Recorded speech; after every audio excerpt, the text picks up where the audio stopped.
Sekali lagi terima kasih bagi Anda yang telah mengajukan pertanyaan, dan sebelum kita jawab pertanyaan-pertanyaan Anda, tentu saja Anda sebagai pengguna media sosial pernah menyaksikan sebuah foto, yaitu seorang pemulung, anak pemulung pada saat dia menunggu di saat hujan, dia membaca Al-Quran. Dan inilah yang membuat guru kita, Syekh Ali, tertarik untuk mengangkatnya sebagai anak angkat. Dan hari ini kita datangkan khusus untuk Anda, kita akan berbincang-bincang dengan anak kita, Akbar. Assalamualaikum Akbar, dipakai mic-nya. Waalaikumsalam warahmatullahi wabarakatuh. Ya Akbar, bagaimana mic-nya bisa Oke. Akbar, ketika pertama kali Akbar mendengar bahwa Syekh Ali, guru yang kita cintai, yang insya Allah bersama Allah saat ini, bersama orang-orang soleh di sana, berkeinginan mengangkat Akbar sebagai anak angkat, apa yang dipikirkan pada saat itu? Apa ya? Di Pada saat itu Akbar kepikiran nggak tiba-tiba ada Syekh Ali, oke sekarang kamu saya angkat sebagai anak. Nah ini kan bisa dikatakan sebuah rezeki yang tidak dipikirkan oleh Akbar pada saat itu. Iya. Nah, Awalnya sih apa ya? Ketemu di apa ya? Di pas live di TV One gitu. Oke. Pas live di TV One, Akbar juga nggak mengira. Nggak gitu. mengira bahwa di situ ada Syekh Ali. Iya. Nah, ketika mendengarkan Syekh Ali yang kita cintai bersama pergi terlebih dahulu meninggalkan kita, apa yang Akbar rasakan pada saat itu? Pertama kali Akbar mendengarkan bahwa ada kabar Syekh Ali meninggalkan kita. Yang Akbar rasakan sih apa ya? Nggak percaya aja. Nggak percaya, sedih, Iya. semuanya juga seperti itu ya. Kemudian Syekh Ali waktu itu sempat berpesan kepada Akbar kah? Sesuatu yang Akbar harus kayak begini-begini, apa mungkin bisa dibagi kepada pemirsa? Saya Ali sih pernah berpesan ke Akbar juga, ya katanya Akbar semangat belajar.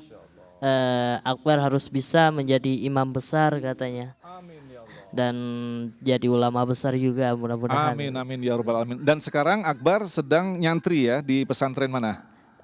Akbar sekarang sedang di Pondok Muslim Center daerah Bogor, Ciawi. Muslim Center. Sudah berapa surah yang dihafalkan? 30 juz 30?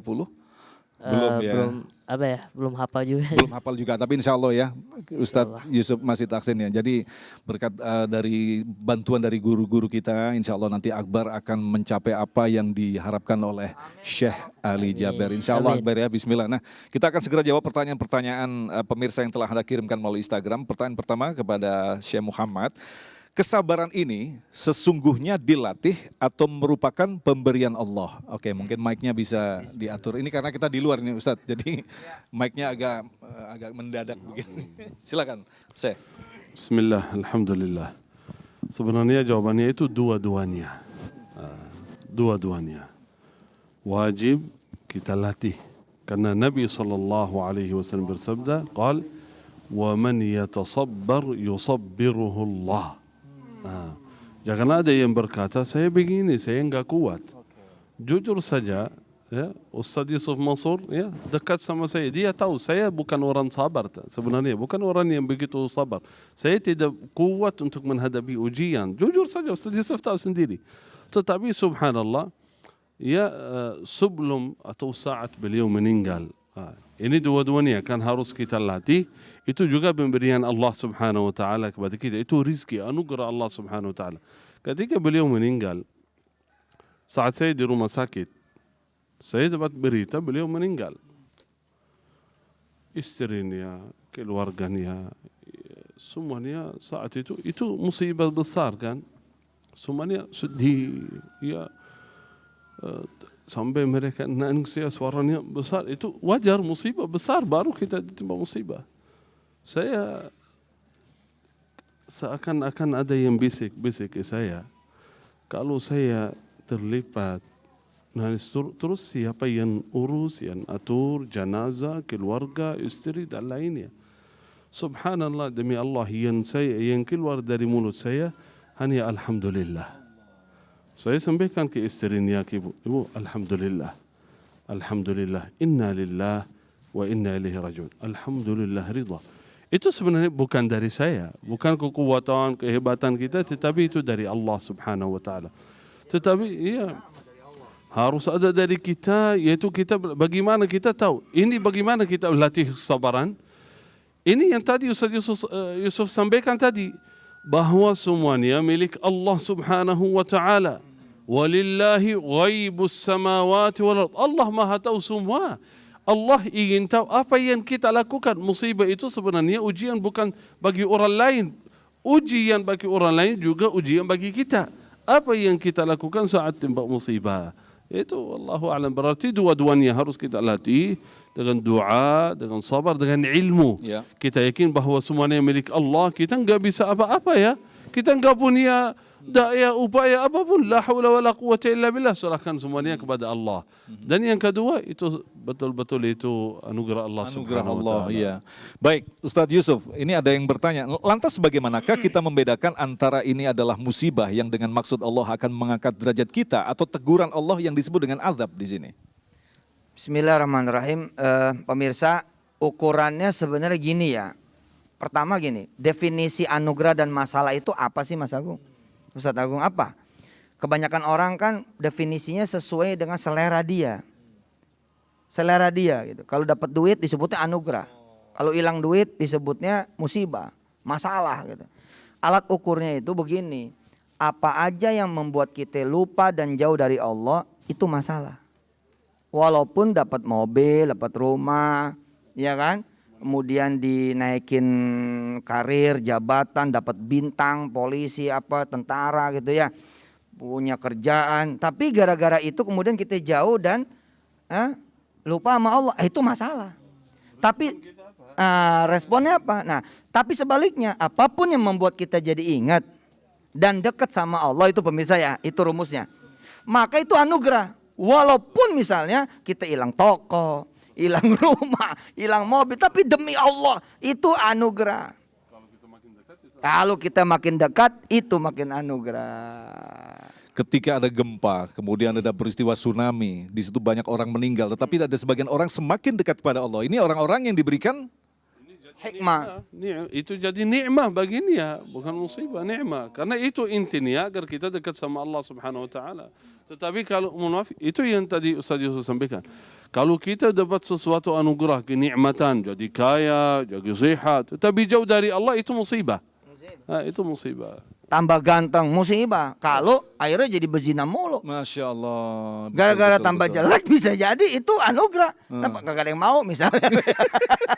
Kali itu walillahi Ghaibus samawati wal ardh. Oke, kembali ke Syekh. Ini pertanyaan menarik sekali. Jika di antara saudara-saudara saya ada satu yang memiliki pribadi atau watak yang sangat buruk, apakah ini memang musibah atau ujian bagi orang tuanya? Silakan, Syekh mungkin di-share ini. Ya, itu sebenarnya bukan kita nggak tentukan ini musibah atau ujian bagi seorang A, bagi seorang B, bagi orang tuanya, bagi anaknya. Setiap orang punya tugas sendiri, kewajiban. Apa yang saya lakukan? Bagi orang tuanya, tetap berdoa, tetap bersabar. Itu ujian bagi dia. Misal ya salah satunya ayahnya, walaupun misal ayahnya saleh, menjaga ibadah, menjaga salat. Ingat bagaimana Nabiullah Nuh anaknya tidak menerima, padahal ayahnya Nabi. Tetapi tetap dia berdoa, kewajiban dia tetap berdoa, tetapi tetap dia menyalahkan diri sendiri. Mungkin kesalahan saya tidak mendidik tidak anak-anak dari sejak kecil saya tidak mengajarkan ta'ah, iman. Saya yang biarin akhirnya itu harusnya begini. Jangan udah kita sabar aja. Wajib kita berikhtiar. Ya, wajib sabar berikhtiar, serahkan kepada Allah, tetapi ada tugas, ada kewajiban bagi kita. Bisa jadi ada makanan-makanan yang memang haram. Ustadz Yusuf ada mau menambahkan? Saya senang ngelihat saya Muhammad beneran. Bener, ini tanda bahwa Allah bener-bener Maha Rahman. Masya Allah, Masya Allah. Di satu sisi Allah angkat Syekh Ali kan. Masya Allah. Allah minta pulang Syekh Ali. Allah kemudian wafatkan Syekh Ali. Ya. Oke, bisa. Ya, di satu sisi Allah kemudian wafatkan Syekh Ali. Ya kan? Allah kemudian tugas Syekh Ali selesai. Tapi lihat pemirsa, betapa rahmannya Allah. Saya Muhammad nih, saya dari tadi seneng gitu ngeliatnya. Saya Muhammad makin lancar bahasa Indonesianya. Betul. omongannya juga berisi. Masya Allah. Kita kayak ngelihat Syekh Ali, doain nih pemirsa. Ya mudah-mudahan lahir Syekh Ali yang lain Amin, termasuk ya Allah, Akbar. ya Rabb. Nanti jadi Syekh Akbar. Amin. Dan juga nih anak-anak santrinya Rumah Quran ya enggak? Umar Ibn Khattab dan juga santri-santri seluruhnya insya Allah bakal jadi orang besar. Amin. Amin ya rabbal alamin. Baik, kembali ke Ustadz Yusuf. Bagaimanakah agar kita bersabar dengan kadar iman yang konsisten? Terkadang kita berbicara tentang ilmu sabar, wah kita harus bersabar. Begitu Allah memberikan ujian, langsung turun. Nah ini bagaimanakah melatihnya? Rasanya sih bukannya kita gimana-gimana, itu manusiawi gitu. Cuman jangan lama-lama buru-buru naik.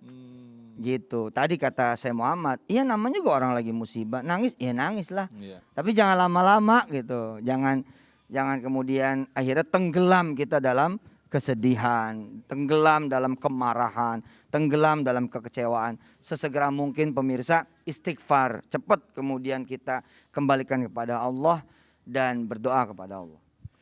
Baik, kembali ke Syekh. Apakah musibah yang menimpa seorang muslim dengan bertubi-tubi? Jadi di sini titik poinnya adalah bertubi-tubi. Apakah ini bisa disebut memang cara Allah untuk mematangkan keimanannya, disayang Allah, atau karena ini teguran atau bahkan azab dari Allah? Ya, itu tergantung. Kita sendiri nggak bisa ukur ya. Ini seorang iman, ini Allah mencintai seorang ini. Dan kita kan as-sarairu ilallah, yang ada di dalam hati kita serahkan kepada Allah. Kita nggak bisa nilai orang dari hatinya, tapi kelihatannya dari luar. Ini seorang mukmin, seorang bertaat kepada Allah, seorang yang selalu menjaga amal saleh, jauh dari dosa dan maksiat. Jika ditimpa musibah, wajib bagi kita ketika kita berziarah, kita menyampaikan, ya Allah subhanahu wa ta'ala, semoga ini tanda Allah mencintai anda. Inna Allah idha habba abdan ibtalah. Nabi SAW bersabda, sesungguhnya jika Allah mencintai seorang hamba, Allah berikan ujian. Tetapi ketika ada seorang lain, orang sudah jelas ya, orang itu nampak kemaksiatan beliau, fasik, fajir, durhaka, zalim, sudah jelas, bukan su'udzan atau husnudzan. Harus ketika seorang ini ditimpa musibah, jangan sampai kita sampaikan agar kita ini fulan dekat sama kita, kita bilang fulan semoga Allah mencintai anda. Mencintainya gimana? Orang itu enggak pernah salat, enggak pernah ibadah, bahkan dia menzalimi orang. Kita memberikan nasihat. Harus kembali kepada Allah. Ini tanda kebesaran Allah, harus dia bertaubat. Ruddal huquq, misal dia menzalimi orang lain, harus kembalikan yang untuk apa namanya menambil dari itu kewajiban kita.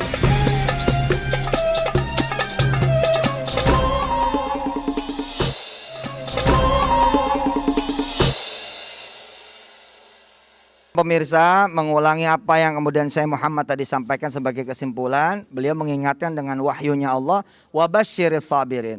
Pokoknya nggak ada ruginya, pasti deh kabar gembira, asal kita bersabar. Bagaimana yang udah pada wafat Ustadz? Loh, kabar gembira buat dia malah sorga. Kita ini yang malah belum tahu bagaimananya gitu. Terus yang berikutnya, pokoknya semua rahasia milik Allah. Yang penting kita baik sangka, bersabar. Tapi ingat kata saya Muhammad juga, ya tolong muhasabah juga gitu loh. Jangan sampai kita, saya harus bersabar. Enggak, ente juga bukan harus bersabar dong, ente harus bertobat. Saya terutama gitu dengan izin Allah, ngomongnya ya saya ikhlas nerima penyakit, saya sabar. Bukan sertifikat orang lu tilep, lu mesti tobat dulu gitu loh, pintunya dua. Pintu tobat, pintu sabar. Tapi kalau yang memang ujian, ya pintu sabar aja. Contoh misalkan Nabi Adam itu ada wa ilam taghfir lana wa tarhamna. Dua dia, minta ampun, minta disayang. Tapi kalau Nabi Ayub, nah karena kesalahannya nggak ada, dia cuman apa coba? Inni masaniyad dur wa anta arhamur rahimin. Jadi buat semua yang paling aman adalah dua-duanya aja deh. Kita bertobat dan kita bersabar. Baik, ada tambahan kesimpulan sedikit sebelum kita tuntaskan untuk berdoa. Silakan, Syekh Muhammad. Ya, itu sebenarnya sabar itu bukan ketika ditimpa ujian musibah terhadap misal agama atau hanya ujian iman. Juga ketika ditimpa musibah dalam hal dunia, misal ekonomi, ada hutang atau lainnya. tetap kita bersabar serta berdoa dan juga kita muhasabah. Muhasabahnya gimana? Kesalahannya apa? Ya mungkin langkah-langkah itu ada kesalahan caranya, ekonomi atau lain. Kesalahannya dari mana? Tetap kita bersabar, kita berdoa, tetapi harus kita berikhtiar. Cari mana yang benar. Mana mungkin kesalahan saya karena itu terjadi. Ya, bukan artinya serahkan kepada Allah, artinya kita duduk, udah kita terima, tetap harus kita berikhtiar, koreksi, muhasabah. Kesalahannya mana? Mungkin saya yang misal anak-anak di rumah dari istri, jangan misal istri salah, kamu yang salah, kamu ini ujian Allah bagi saya. Enggak, mungkin ada mungkin ada kesalahan saya terhadap istri. Berkaca begitu ya. Iya, mungkin kesalahan saya. Misal salah satunya di hadis SAW, sahabat kalau saya bersalah di luar, Allah berikan ujian di rumah. Misal harusnya kita muhasabah diri. Ya, berikhtiar apa yang Syekh, terima kasih dan juga guru kita Ustadz Yusuf Mansur dan Akbar yang telah menyempatkan diri hadir bersama kita sebelum dituntaskan acara ini dengan berdoa bersama, mudah-mudahan kita termasuk orang-orang yang dipilih menjadi orang yang sabar. Assalamualaikum warahmatullahi wabarakatuh. Alhamdulillahi rabbil alamin. Allahumma salli ala sayyidina wa nabiyyina Muhammad wa ala alihi wa sahbihi ajma'in. اللهم إنا نسألك رضاك والجنة ونعوذ بك من سخطك والنار. اللهم إنا نسألك رضاك والجنة ونعوذ بك من سخطك والنار. اللهم أحسن عاقبتنا في الأمور كلها وأجرنا من خزي الدنيا وعذاب الآخرة. اللهم أحسن عاقبتنا في الأمور كلها وأجرنا من خزي الدنيا وعذاب الآخرة. اللهم إنا نسألك العفو والعافية والمعافاة الدائمة في الدين والدنيا والآخرة. اللهم اجعلنا من عبادك الصالحين وأوليائك المقربين. اللهم اجعلنا من الصابرين من القانتين من التائبين من العابدين الحامدين. اللهم لك الحمد حتى ترضى ولك الحمد إذا رضيت ولك الحمد بعد الرضا. يا ربنا لك الحمد كما ينبغي لجلال وجهك وعظيم سلطانك. وصل اللهم وبارك على سيدنا ونبينا محمد وعلى آله وصحبه أجمعين والحمد لله رب العالمين.